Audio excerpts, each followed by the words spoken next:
اب زیادہ بات ایران کی حکومت کی تبدیلی یعنی ریجیم چینج کے بارے میں ہو رہی ہے۔ اسرائیلی وزیر اعظم نیتن یاہو کے بقول اگر وہ ایران کے سپریم لیڈر کو ٹارگٹ کر لیں تو حالات بہتر ہو جائیں گے۔ Officials tell us that the president flatly rejected a plan, an opportunity that the Israelis had to take out the supreme leader, as that this would escalate the conflict beyond where it is already. No, it's not going to escalate the conflict. It's going to end the conflict. We've had half a century of conflict spread by this regime that terrorizes everyone in the Middle East. That's the forever war is what Iran wants, and they're bringing us to the brink of nuclear war. In fact, what Israel is doing is preventing this. Iran کے ایٹمی programme کے حوالے سے اسرائیلی فوجی ترجمان نے دعویٰ کیا تھا کہ ایران پر حملہ اس لیے کیا کیونکہ وہ ایٹمی ہتھیار بنانے کے قریب پہنچ چکا تھا، لیکن رواں سال مارچ میں امریکی انٹیلیجنس کی ڈائریکٹر تلسی گیبرڈ نے امریکی کانگریس کو بتایا تھا کہ ایسی کوئی اطلاعات نہیں ہے اور نہ ہی خامنہ ای نے اس کے بارے میں کوئی منظوری دی ہے۔ In the stage where we were at the distance of days from Iran having nuclear weapons. That's where we were.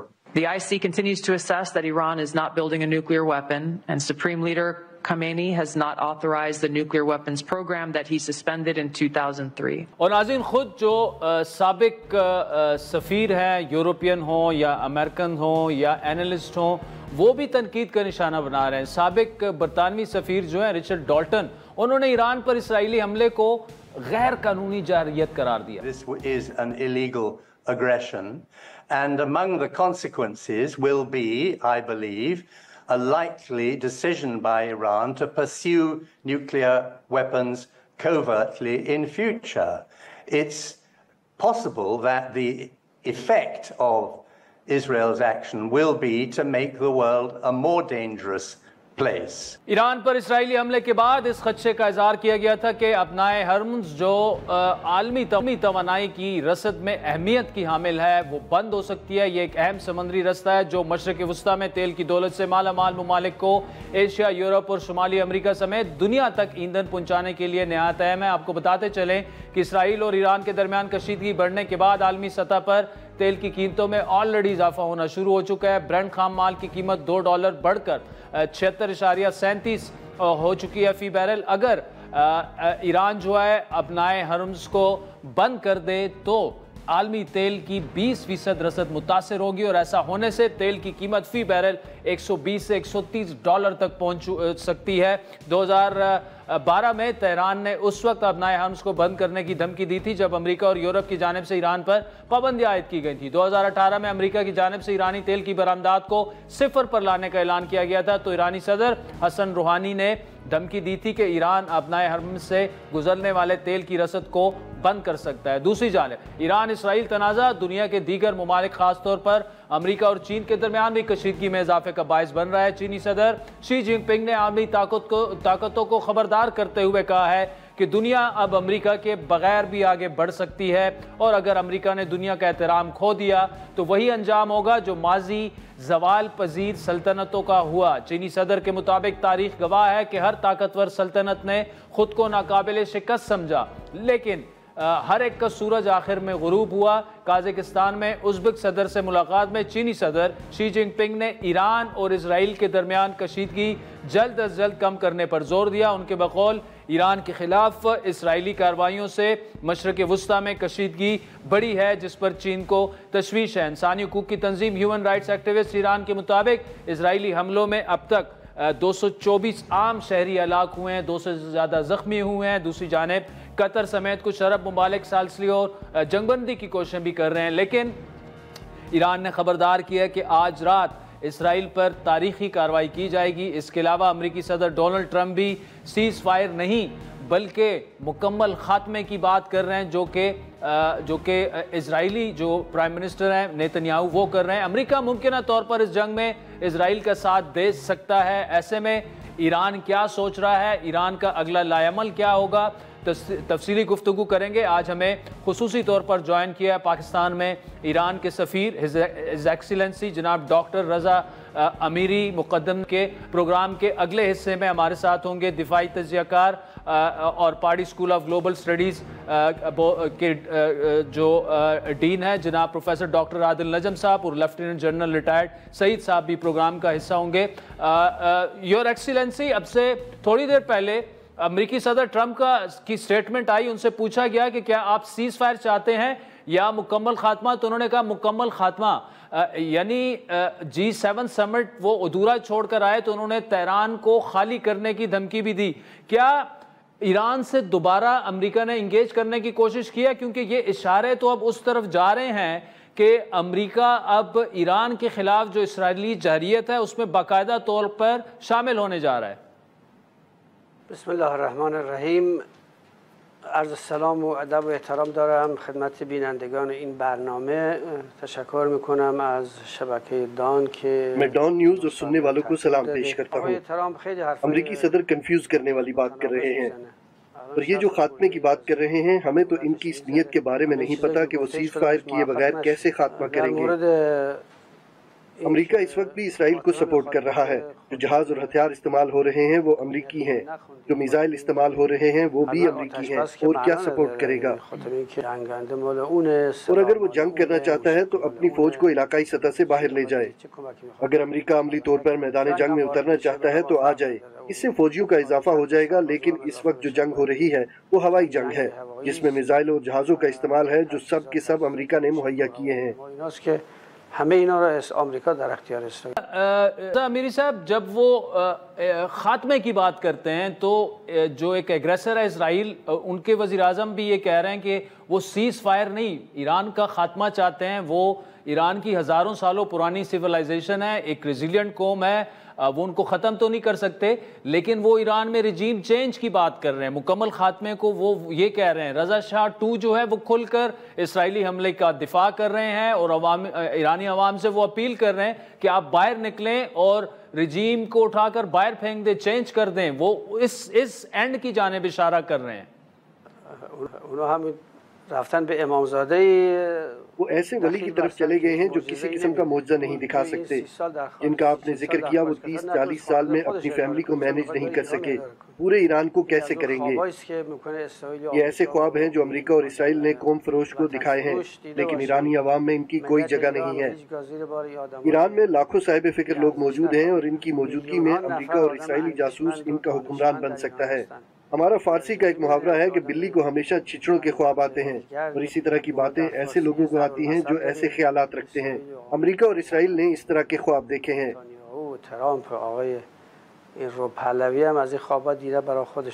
تو رضا امیری صاحب، قطری وزیر خارجہ کوشش کر رہے ہیں، UAE کے وزیر خارجہ سے ان کی بات ہوئی، پاکستان بھی رابطوں میں ہے. کیا ایران اس وقت ثالثی کی کوئی پیشکش قبول کرے گا؟ کیا ایران اس وقت سیز فائر پر راضی ہوگا؟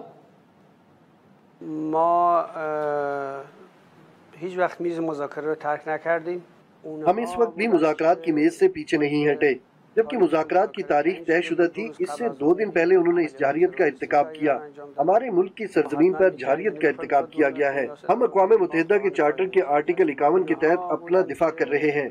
ہم یہ جنگ جاری نہیں رکھنا چاہتے، اس کو ختم کرنا چاہتے ہیں. اسرائیلی جان چکے ہیں کہ اس جنگ کو جاری رکھنے کا کوئی فائدہ نہیں، اور وہ شکست کے آثار دیکھ رہے ہیں. لیکن جنگ کے دوران کسی قسم کے مذاکرات نہیں ہو سکتے. استقبال میکنیم، ولی زیر بار در زمانی که کشور ما در حال جنگ است و به کشور ما داره تجاوز میشه، حتما ما هر گونه مذاکره. ٹھیک، چلیں. ڈاکٹر رضا امیری مقدم صاحب ہمارے ساتھ موجود ہیں، ایرانی سفیر. ناظرین، بریک کے بعد ان سے یہ گفتگو جاری رکھیں گے. ویلکم بیک ناظرین. آج ہمارے پروگرام میں خصوصی مہمان ہیں پاکستان میں ایرانی سفیر عزت مآب جناب ڈاکٹر رضا امیری مقدم صاحب. ڈاکٹر صاحب، ایک دفعہ پھر خوش آمدید. موجودہ صورتحال میں بہت سارے تجزیہ کار ایک بات دوسری بھی کر رہے ہیں کہ آپ شمالی کوریا کو دیکھ لیں، پاکستان کو دیکھ لیں، وہ ایٹمی طاقتیں ہیں تو ان کی طرف کوئی آنے کی جرت نہیں کر سکتا. خود امریکی اور عالمی جو ایٹمی توانائی کی ایجنسی ہے، بار بار وہ یہ مان چکے ہیں کہ ایران کا ایٹمی پروگرام پرامن مقصد کے لیے ہے، لیکن اس کے باوجود ایران پر اس طرح کی ایگریشن اسرائیل بار بار کر رہا ہے. تو کیا آپ نہیں سمجھتے کہ اب مجبوری میں ایران کو شاید اس طرف جانا پڑے کہ وہ ایٹمی صلاحیت اور ایٹمی ہتھیاروں کی طرف جائیں تاکہ دوبارہ اس طرح کے حملے کرنے کے کوئی قابل ہو؟ اس کی پاسبلٹی ہے؟ ما یک اصول و سیاست‌های مدونی داریم. ہم اس بات کو سمجھتے ہیں کہ ان کا ہمارے ساتھ مسئلہ صرف ایٹمی مسئلہ نہیں ہے. ان کو یہ مسئلہ ہے کہ وہ ہماری آزادی اور استقلال نہیں چاہتے. ان کو اس چیز سے مسئلہ ہے جو ہم فلسطینیوں اور عالم اسلام کی حمایت کرتے ہیں، اور ہمارے دفاعی اسٹریٹجی میں ایٹمی ہتھیاروں کی کوئی گنجائش نہیں ہے. ہمارے سپریم لیڈر نے ایٹمی ہتھیاروں کے استعمال کو ممنوع قرار دیا ہے، لیکن صورتحال تبدیل ہونے سے کچھ بھی خارج از امکان نہیں قرار دیا جا سکتا. لیکن فی الحال ایسا کوئی پروگرام نہیں ہے. ولی الان هیچ برنامه‌ای نداریم.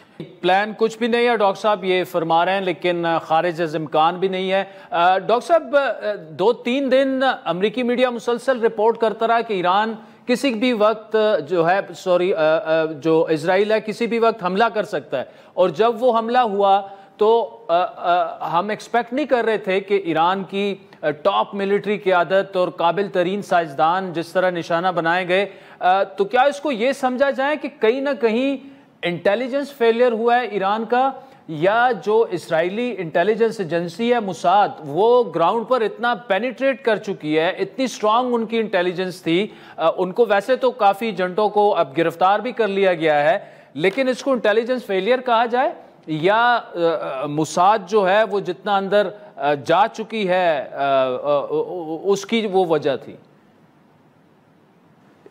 ببینید ما روز یکشنبه 15 ژوئن قرار بود در مسقط با آمریکایی‌ها مذاکره غیر مستقیم داشته باشیم. ہمارے امریکیوں کے ساتھ مذاکرات 15 جون کو طے تھے. ان مذاکرات سے 2 دن پہلے صہیونی حکومت اور ان کے اتحادیوں نے یہ دہشت گردانہ کارروائی ہمارے فوجی کمانڈرز کے خلاف کی، اور اس حوالے سے ہمارے نقطہ نظر سے ان کے پاس کوئی گراؤنڈ نہیں تھی کہ وہ ہم پر حملہ کرتے. یہی وجہ ہے کہ ہمارے کمانڈرز گھروں میں آرام کر رہے تھے اور ان کو اس سچویشن میں شہید کیا گیا. ہمارے اور ہمارے مخالف کے درمیان انٹیلیجنس وار بھی چل رہی ہے. ہم ایک ملک ہیں، وہ دسیوں کی تعداد میں ممالک ہیں، اور ان کے پاس بہت بڑا بجٹ بھی ہے. اس کے ساتھ ساتھ ان کے پاس ایڈوانس ٹیکنالوجی ہے اور بعض جگہوں پر ان کو کامیابی بھی ملتی ہے. جی ہاں، بعض جاسوسوں کو ہماری سیکیورٹی فورسز نے گرفتار کیا ہے، اور اسرائیلیوں نے بھی اعلان کیا ہے کہ انہوں نے 2 لوگوں کو گرفتار کیا جو ایران کے لیے جاسوسی کرتے تھے. دوسری جنگ کی طرح انٹیلیجنس جنگ میں بھی نشیب و فراز ہوتے ہیں، کبھی وہ کامیاب ہو جاتے ہیں کبھی ہم. اور جہاں تک جاسوسوں کا تعلق ہے، جو حالت جنگ میں دشمن کے لیے جاسوسی میں پکڑا جائے وہ ملک کا غدار سمجھا جاتا ہے اور سخت سے سخت سزا کا مستحق ہوتا ہے، لیکن یہ سارا پروسیس عدالتوں کے ذریعے ہوتا ہے. البته از طریق دادگاه و از طریق روال قانونی خودش. اچھا ایکسیلنسی، جو اسرائیل ہے، بنجامن نیتن یاہو ہیں ان کے وزیر دفاع، انہوں نے سپریم لیڈر کو بھی نقصان پہنچانے کی دھمکی دی ہے. کیا اسے آپ محض ایک دھمکی سمجھ رہے ہیں یا اس کو سیریس لیا جانا چاہیے؟ اونا بله من هم شنیدم جو تهدیداتی کردن، انشالله که اونا هیچ وقت موفق نخواهند شد. بالکل میں نے سنا ہے انہوں نے کچھ دھمکیاں دی ہیں، لیکن وہ اس میں کامیاب نہیں ہو سکیں گے. ہمارے سپریم لیڈر اپنے ورکنگ آفس میں ہیں اور اپنی نارمل ڈیوٹی کو جاری رکھے ہوئے ہیں. اسرائیلی ہر قسم کے جرم کا ارتکاب کر سکتے ہیں اور اس میں یہ جرم بھی شامل ہے. ہمارے سپریم لیڈر ہمیں بہت عزیز ہیں. اگر وہ اس طرح کی کوئی حماقت کرتے ہیں اور ان کے خلاف کوئی ایکشن لیتے ہیں تو ان کو اسی طرح کا جواب بھی ملے گا.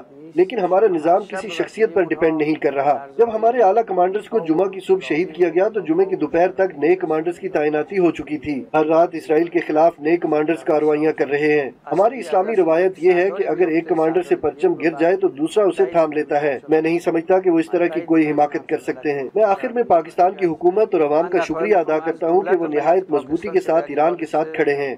خیلی قوی در کنار ملت و دولت ایران ایستادن. صمیمانه تشکر. ڈاکٹر رضا امیری مقدم صاحب، آپ بہت بہت شکریہ. آپ نے پاکستان کا اور عوام کا شکریہ ادا کیا، اور ہم آپ کے لیے نیک خواہشات کا اظہار بھی کرتے ہیں اور دعا گو بھی ہیں. آپ کے وقت کا بہت شکریہ. ناظرین، وقت تو چاہتا ہے ایک بریک کا، جس کے بعد پروفیسر ڈاکٹر عادل نجم صاحب سے گفتگو کریں گے. ناظرین، بریک سے پہلے پاکستان میں ایرانی سفیر رضا امیری کی تفصیلی گفتگو آپ نے سنی. اس وقت پاڑی اسکول آف گلوبل اسٹڈیز سے وابستہ اور کسی تعارف کے محتاج نہیں ہے، ہمارے ریگولر مہمان ہیں پروفیسر ڈاکٹر عادل نجم صاحب ہمارے ساتھ موجود ہیں. ڈاکٹر صاحب، پہلے تو بہت شکریہ.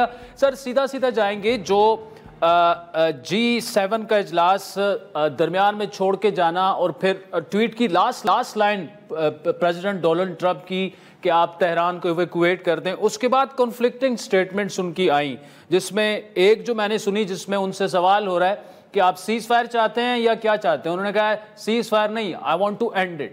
مطلب وہ جو بینجامن نیتن یاہو بات کر رہا ہے, پھر اسرائیلی پرائم منسٹر نے باقاعدہ ان کا شکریہ ادا کیا. تو یہ معاملہ کس طرف آپ جاتے دیکھ رہے ہیں؟ میں نے ایرانی سفیر سے یہ سوال کیا کہ اگر امریکہ اس جنگ کا حصہ بن جاتا ہے, تو ان کا سادہ سا جواب تھا امریکہ اس جنگ کا حصہ ہے, سارے ہتھیار امریکہ کے ہیں, امریکہ کی شے پہ ہو رہا ہے, اور اگر وہ اپنے اڈے یہاں سے استعمال بھی کرنا چاہتے ہیں تو ہم اس کے لیے تیار ہیں. آپ کس طرف اس چیز کو جاتا دیکھ رہے ہیں سر؟ بہت شکریہ عادل. آئی وش آئی نیو کہ یہ کس طرف جا رہا ہو, لیکن یہ صاف ظاہر ہے کہ یہ پہلی بات یہ کہ یہ اور بڑھے گا, یہ رکے گا نہیں, چاہے اس کی نوعیت جو ہے وہ تبدیل ہو جائے. لیکن یہ ایسا نہیں ہے کہ کچھ آپ کا کوئی ایک بٹن ہے جس کو دبائیں گے اور اس کے بعد آپ واپس چلے جائیں گے 5 دن پہلے والی جگہ پہ. دوسری چیز یہ کہ وہ جو آپ کو سفیر نے کہا, میں بھی پچھلے کچھ دنوں سے یہی کہہ رہا ہوں کہ سوال یہ نہیں ہے کہ امریکہ اس کا حصہ ہے یا نہیں ہے, امریکہ ہے حصہ. جو تھوڑا سا پردہ ڈالنے کی کوشش کی میکرون اور انہوں نے مارکو روبیو نے پہلے دن, وہ تو اسی وقت ٹرمپ صاحب نے اتار دیا تھا. اور امریکہ اس کا کئی طریقے سے حصہ ہے. وہ اس کا حصہ بننے کی نوعیت اور بدل جائے اور وہ ڈائریکٹ سولجرز آ جائیں یا کوئی بحری جہاز آ جائے, وہ ہو سکتا ہے, لیکن امریکہ اس کا حصہ ہے. اس کی ایک پہلو یہ ہے امریکہ حصہ ہونے کا کہ ٹرمپ صاحب نے ایک طرح سے اپنے آپ کو ایز بڑی طاقت نکال دیا اس مسئلے سے, حریف بنا دیا. تو پہلے جو پردہ تھا, مانتا پہلے بھی کوئی نہیں تھا, لیکن ایک پردہ تھا کہ اچھا یار امریکہ جو ہے نا یہ دونوں کو آ کے بیچ میں ذرا کام ڈاؤن کر دے گا.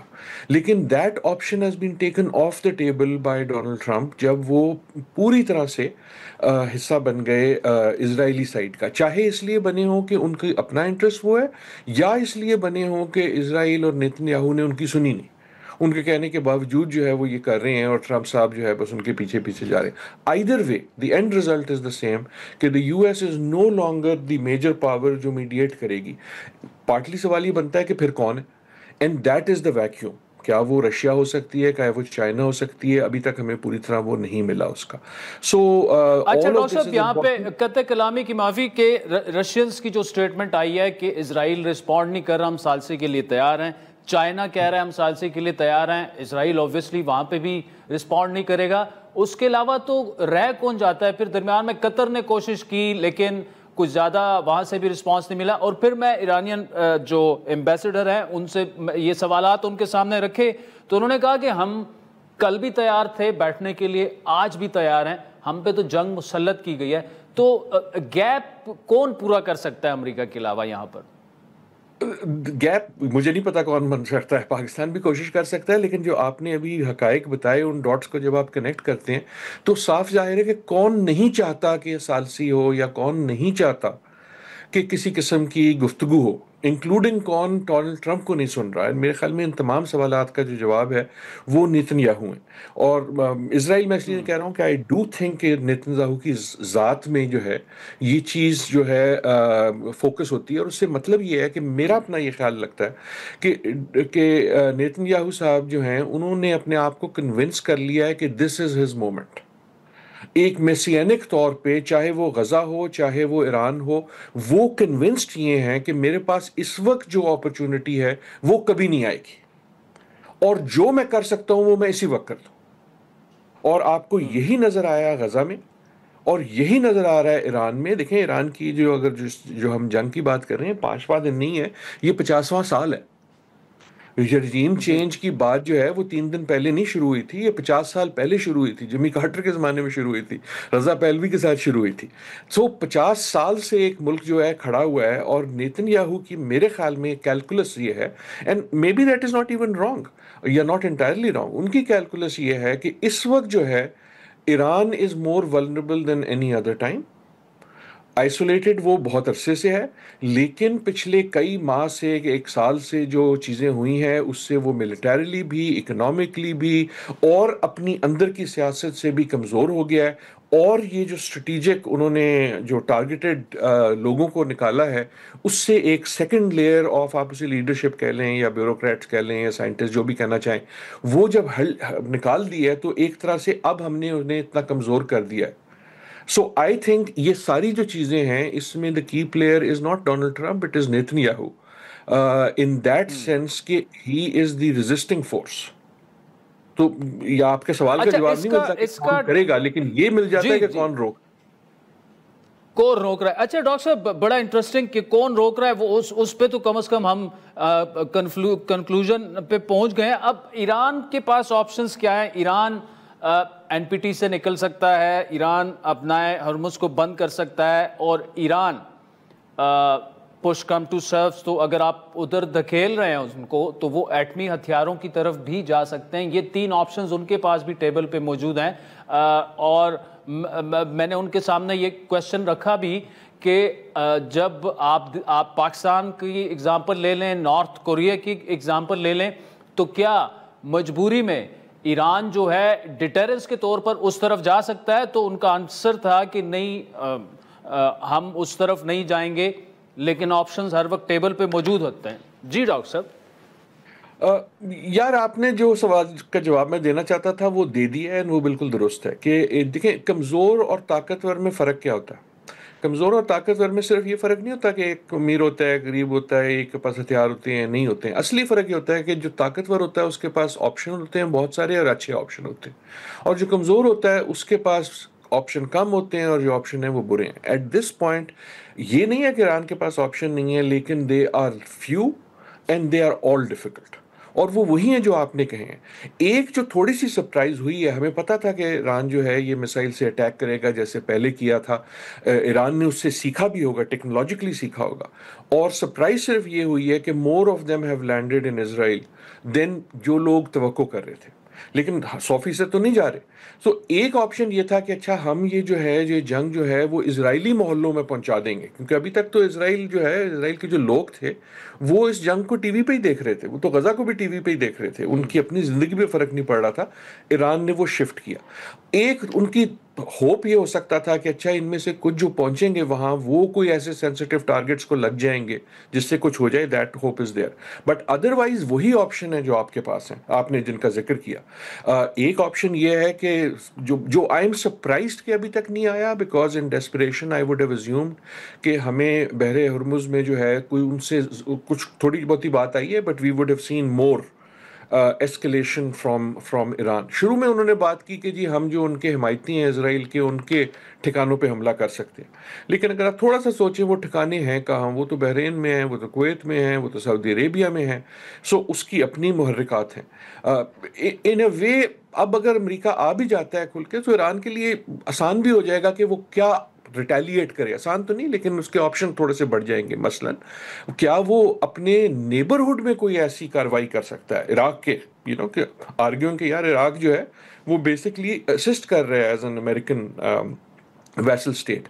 اور جو سب سے بڑا کویشچن مارک ہے وہ وہی ہے جو آپ نے جس کا ذکر کیا کہ ایران کہے کہ جی ہم نہیں چاہتے ہیں کہ ہمارے پاس ہو نیوکلیئر, لیکن ہمیں مجبور کر دیا گیا.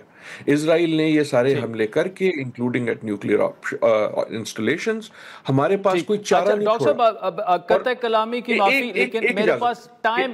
سر صرف ایک, اینڈ وہ ڈرٹی بام کی صورت میں بھی آ سکتا ہے. That was all. اچھا ڈاکٹر صاحب مختصر وقت ہے, لیکن سوال بڑا امپورٹنٹ ہے. جو بینجامن نیتن یاہو نے اور اسرائیلی ڈیفنس منسٹر نے جو دھمکی دی ہے, جو گرینڈ رہنما ہے ایران کے, کہ ان کو بھی نقصان پہنچایا جا سکتا ہے, تو ایرانی سفیر نے اس کا جواب دیا کہ اس کی بہت بڑی قیمت چکانی پڑے گی, لیکن ہم کچھ بھی ایکسپیکٹ کر سکتے ہیں وہاں سے. تو اگر ایسا ہوتا ہے تو پھر تو ایران میرے خیال میں کہ پھر ریجن میں بھی جہاں جہاں پہ شاید وہ جو امریکی انٹرسٹ کی ہم بات کر رہے ہیں, ایسٹس کی اور اڈوں کی, شاید اس طرف بھی چلا جائے. ضرور جا سکتا ہے, لیکن میرے خیال میں بڑکیں بھی بہت ہیں اس سارے کام میں. کہنا ایک بات ہے, ہر جو گفتگو ہے, چاہے وہ ڈونلڈ ٹرمپ کی ٹویٹ کا جس کا آپ نے ذکر کیا, چاہے اس بات کا, وہ پارٹلی اس میں میسیجنگ ہوتی ہے, پارٹلی اس میں اسٹریٹجی ہوتی ہے. اسٹریٹجی کم ہوتی ہے, میسیجنگ زیادہ ہوتی ہے. رژیم چینج کا ذکر باری باری آتا ہے, لیکن ایک اب یہ بھی پہلے سے ہمیشہ سے یہ خیال ہے کہ یار رژیم چینج ہوگی تو کیا ہوگی, ایسے یہ ان لائک لائکلی ہے کہ کوئی باہر سے آ جائے گا. کوئی خمینی نہیں بیٹھا ہوا اس وقت پیرس میں کہ جو جہاز پکڑے گا اور آ جائے گا اور ساری ریولوشن ہو جائے گی. رجیم چینج اگر اس وقت ہوتی ہے, and I think it is more likely than people think, تو وہ انٹرنل بھی ہو سکتی ہے. دیکھیں آپ نے جب بہت سارے جرنیل وغیرہ ان کو ریموو کیا ہے تو کوئی دوسرا آئے گا, اس کی کوئی دوسری پالیسی ہوگی, وہ بھی رجیم چینج ہوتی ہے نا. تو انٹرنلی بھی مور اگریسو ایران بھی آ سکتا ہے with in the revolutionary forces جو ہیں. سو کہنے کا مقصد یہ ہے کہ یہ جو والی بات ہے نا کہ ہم ان کو ہٹا دیں گے, اٹ از پارٹلی وہ یہ کہہ رہے ہیں کہ ہمارے پاس اب اتنی طاقت ہے کہ ہم ٹارگٹ کر کے کسی کو بھی ٹارگٹ کر سکتے ہیں. لیکن اس وقت گیم اسی لیے مشکل ہے کہ اتنی کمپلیکیٹڈ ہے کہ ہر موو کے جو ریپرکشنز ہیں اس کی وجہ سے جو دوسری چیزیں ہوں گی وہ اتنی کمپلیکیٹڈ ہے. آخری چیز میں صرف یہ جاتے جاتے جو ہر بار ریپیٹ کرتا ہوں, اب ہمیشہ کتنا اور زیادہ ضروری ہوگا ریپیٹ, یہ سارا مظہر ہے ایک بدلتی ہوئی دنیا کا, جس کا مطلب یہ ہے کہ امریکہ وہ امریکہ نہیں ہے. ہمیں نظر رکھنی چاہیے دوسری قوتوں پہ بھی. G7 سے ہمیں کوئی خاص چیز نہیں ملی, لیکن روس, چین اگر خاموش بھی ہیں, اگر تک ہم نے نہیں بھی دیکھا, تو we should still keep an eye on them. اور آخر میں بہت ہی معنی خیز جملہ پروفیسر ڈاکٹر عادل نجم صاحب کہے گا. ناظرین وقت پہ چاہتا ہے ایک بریک کا, جس کے بعد لیفٹیننٹ جنرل ریٹائرڈ محمد سعید ہمیں جوائن کریں گے, دفاعی تجزیہ کار, ان سے تجزیہ لیں گے. ویلکم بیک ناظرین. بریک سے پہلے پاکستان میں ایرانی سفیر جناب رضا امیری مقدم کی تفصیلی گفتگو آپ نے سنی. پروفیسر ڈاکٹر عادل نجم صاحب کو بھی آپ نے سنا. اس وقت ممتاز دفاعی تجزیہ کار جناب لیفٹیننٹ جنرل ریٹائرڈ محمد سعید صاحب ہمارے ساتھ موجود ہیں. جنرل صاحب, ٹرمپ کا یہ بیان کہ تہران کو فوراً خالی کر دیں, اور پھر وہ یہ کہہ رہے ہیں کہ وہ کوشش کر رہے ہیں ایران کو دوبارہ مذاکرات کی ٹیبل پر لے کر آ جائیں, شاید کنسرنز یہ ہیں کہ امریکہ اس جنگ میں شامل ہو جائے, کیونکہ تہران کو ایویکویشن کی دھمکی دینے کو اسی تناظر میں تجزیہ کار دے رہے ہیں.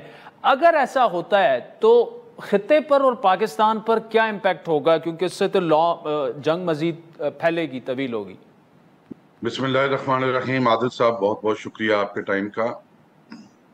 یہ جو president of the United States نے اسٹیٹمنٹ دی تھی کہ G7 کی سمٹ کی وینیو سے کہ تہران کو ایویکویٹ کر دیں, وہ انہوں نے فالو کی اسٹیٹمنٹ نیتنیاہو کی, جو انہوں نے اسٹیٹمنٹ دی تھی پہلے کل دن میں, کہ انہوں نے 3 جگہ کہا. ایک تو انہوں نے, ان کے ڈیفنس منسٹر نے یہ کہا کہ تہران کے جو ریڈیو ہے اور جو ٹی وی ہے آفیشیل, وہ it will be off after some time. تو 2 گھنٹے بعد اسٹرائک کی انہوں نے ان کے ٹی وی اسٹیشن کے اوپر. اس سے بھی ایک اہم بات انہوں نے, ڈیفنس منسٹر نے یہ کہی تھی کہ جو ویسٹرن تہران ہے اس کو ایویکویٹ کر دیں. ویسٹرن تہران میں ساری کی ساری ایمبیسیز ہیں, اور ازیوم کیا جا سکتا ہے کہ شاید ان کے خیال میں ہو کہ جو ایرانین لیڈرشپ ہے, تھنکنگ کہ جو جہاں پہ سارے ڈپلومیٹک, جو ایک ڈپلومیٹک انکلیو ہے پوری, اس میں ٹارگٹ نہیں کرے گا اسرائیل, تو شاید انہوں نے اپنے آپ کو کہیں وہاں لوکیٹ کیا ہو, یہ زیوم کیا جا سکتا ہے. تو یہ انہوں نے تھریٹ دیا.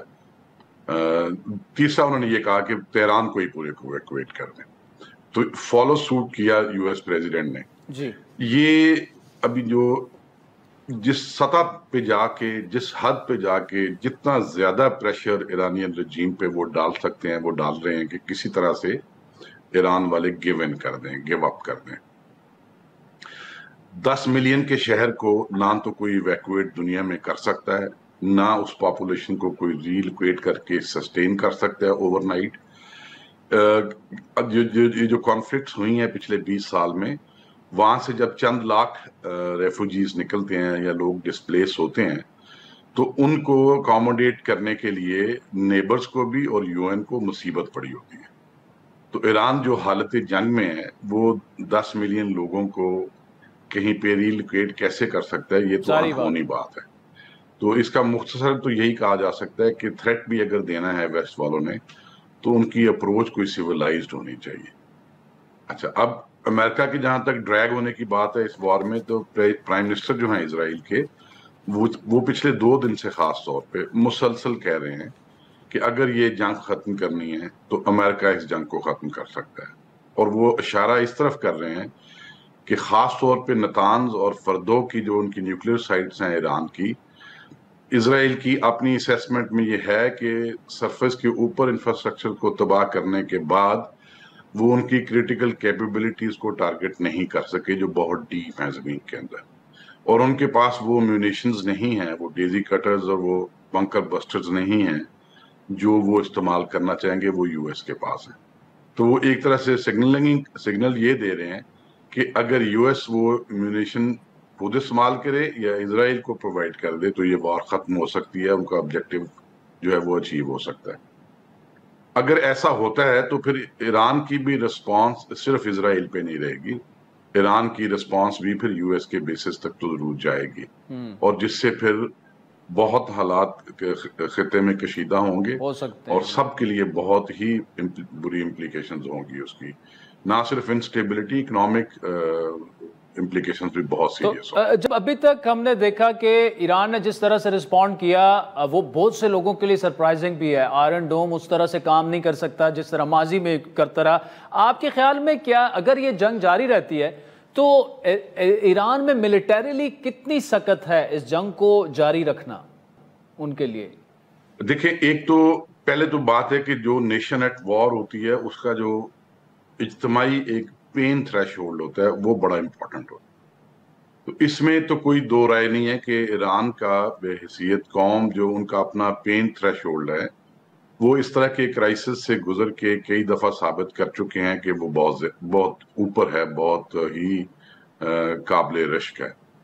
لیکن اگر آپ اسرائیل کا پین تھریش ہولڈ کی بات کریں تو وہ نسبتاً بہت کم ہے۔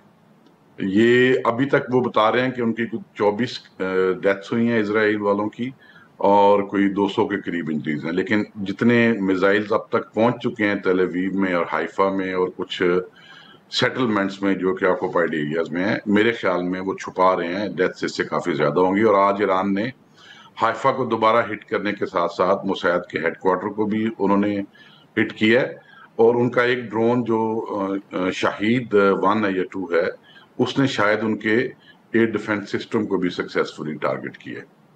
اچھا، آئرن ڈوم آج بھی ایئر ڈیفنس سسٹمز کے اندر دنیا کا اسٹرانگیسٹ ایئر ڈیفنس سسٹم ہے، لیکن کوئی بھی ایئر ڈیفنس سسٹم جو ہے وہ اوور ویلم کیا جا سکتا ہے۔ مثال کے طور پر اگر ایئر ڈیفنس سسٹم کا ایک کمپوننٹ فرض کریں آپ ابھی میرے کراچی میں ہیں، تو کراچی میں اگر کسی ایک کونے میں لگا ہوا ہے اور اس کو آنے والے میزائل یا جہازوں کو روکنے کے لیے اس کے پاس ٹوٹل 20 میزائل ہیں، تو اگر کوئی 25 فائر کر دیتا ہے تو وہ سسٹم 20 کو تو ٹیک کیئر کر لے گا، کاؤنٹر کر لے گا، باقی 5 تو گریں گے وہاں۔ اب بات یہ ہے کہ پہلی 2-3 راتیں جو فائر کیے میزائلز ایران نے وہ خود کلیم کرتے رہے اور انٹرنیشنل میڈیا میں بھی چلتا رہا کہ ہر والی میں تقریباً 100 میزائل تھے۔ ابھی پچھلے 24 گھنٹوں میں وہ تقریباً 30 میزائل فائر کر چکے ہیں۔ تو اس سے پتہ چلتا ہے کہ آہستہ آہستہ ان کی کیپیسٹی رسپونڈ کرنے کی ملیٹریلی کم ہوتی جائے گی، اور شاید اسی وجہ سے آج کی جو ڈیولپمنٹ ہے، جو قطر کے فارن منسٹر نے ایک بڑی تفصیلاً پریس کانفرنس کی ہے، اس سے یہ گیج کیا جا سکتا ہے کہ ایران نے شاید مڈل ایسٹ کے امپورٹنٹ ممالک کو، خاص طور پہ سعودی عرب، یو اے ای اور قطر کو اور عمان کو ضرور ریچ آؤٹ کیا ہے کہ وہ انفلوئنس کریں یو ایس کو، کہ وہ یو ایس پریزیڈنٹ کو کہ وہ اس جنگ کو ختم کرائیں۔ تو کہیں اگر ایسی بات ہوئی ہے تو ایران نے کوئی اپنی پوزیشن بھی انڈیکیٹ کی ہوگی کہ کیا ایکسیپٹیبل ہوگا۔ لیٹس ہوپ کہ یہ راستے سے کوئی اس جنگ کے خاتمے کی طرف کوئی آپشن نکل آئے، ورنہ ملیٹریلی تو گیپ پہلے دن ہی تھا ایران کی فورسز میں اور جو ان کے اپوننٹس ہیں ان میں، اور وہ گیپ وقت کے ساتھ ساتھ بڑھے گا۔ ٹھیک، اچھا جل صاحب، تو میں خود بھی اور بہت سے لوگ اسے ایگزمپشن ہی قرار دیتے ہیں، اور پاکستان نے انڈیا کے ساتھ جنگ میں بھی ثابت کیا، مائٹی انڈیا کا کانسیپٹ ہوا میں اڑا کے رکھ دیا کہ ہمارا دفاع الحمدللہ ناقابل تسخیر ہے۔ لیکن خدا نخواستہ کیا ایسی جرت اسرائیل کر سکتا ہے کہ پاکستان کو بھی شامل کر لے اور ہم پر بھی حملہ ہو جائے؟ دیکھیں، اس طرح کی ازمپشنز ہمارے ہاں میڈیا میں بڑی مطلب وہ بحث میں آ رہی ہیں جی۔ میرے خیال میں اس طرح کی ازمپشنز کے اوپر کوئی بحث بہت کرنی نہیں چاہیے۔ وجہ کیا ہے؟ جی، یہ اتنے سینسٹیو اور سیریس ایشوز ہیں جس کے اوپر گورنمنٹ لیول پہ ریسپانسبل کوارٹرز سے ریسپانس ہونی چاہیے، اور وہ کل ڈپٹی پرائم منسٹر نے اور فارن منسٹر نے کل اپنے ایک کانسٹیٹیوشنل فورم سے اس کو ریسپونڈ کر دیا. لیکن اسرائیل پاکستان یا پاکستان انڈیا کو چھوڑ کے، ایران اسرائیل کو چھوڑ کے، جو ایک صدیوں کا آزمودہ فارمولہ ہے وہ یہ ہے کہ کوئی بھی ملک اگر وار اوائڈ کرنا چاہتا ہے تو وار اوائڈنس کے لیے سب سے کامیاب جو حکمت عملی ہے وہ ایک ہی ہے، بی پریپیئرڈ فار وار. اگر آپ وار کے لیے پریپیئرڈ ہیں اور اپنے اپوننٹ کے تھریٹس کو اچھی طرح دیکھ رہے ہیں اور ان جو کیپیبلٹی جمع کر رہے ہیں ان کو بھی اچھی طرح دیکھ رہے ہیں اور ان کی رسپانس آپ تیار کر رہے ہیں، تو آپ کا اپوننٹ آپ کو انویڈ نہیں کرے گا. تو the best way to avoid war has always been, it is today and it will always be to be prepared for war. And I would say with میں یہ تکلیف سے ایک دکھ سے کہوں گا کہ پچھلے 30 سال میں ایران نے اس طرح کی پریپریشن نہیں کی جس سے اسرائیل یہ کام نہ کرتا جو اسرائیل نے جمعے والے دن کیا. تو بیسٹ وے وہی ہے کہ if you want to avoid war, be prepared and be ready for. General Muhammad Saeed آخر میں معنی خیز گفتگو کر گئے اور ایران کی پریپریشن کے بارے میں 30 سال سے، اور ان کا اشارہ جس جانب تھا وہ ہم ناظرین پہ چھوڑ دیتے ہیں. آج کے پروگرام پر فیڈ بیک ضرور دیجیے گا. ٹویٹر ہینڈل ہے @عادل شاہ زیب. اجازت دیجیے، خدا حافظ.